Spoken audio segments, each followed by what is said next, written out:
அப்படின்னா, நாளைக்கு மார்ச் 14ஆம் தேதி பார்த்தீங்கன்னா, சந்திர கிரகணம் நடக்க போகுது. இது பற்றி ப்ரெக்னெண்ட்டாக இருக்கிறவங்க எல்லாருக்குமே ஓரளவுக்கு தெரிஞ்சிருக்கும்.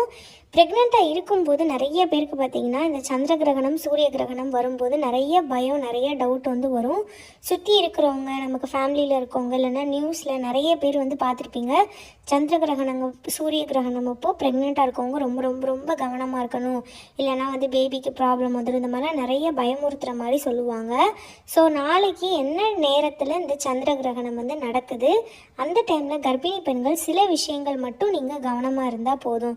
என்ன செய்யலாம், நீங்கள் என்ன செய்ய வேண்டாம் அப்படின்றத பற்றி இந்த வீடியோவில் நம்ம பார்க்க போகிறோம்.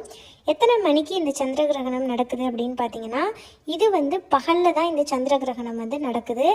காலையில் 9:29க்கு ஆரம்பித்து மத்தியானம் 3:29 வரைக்கும் இந்த சந்திர கிரகணம் நடக்குது.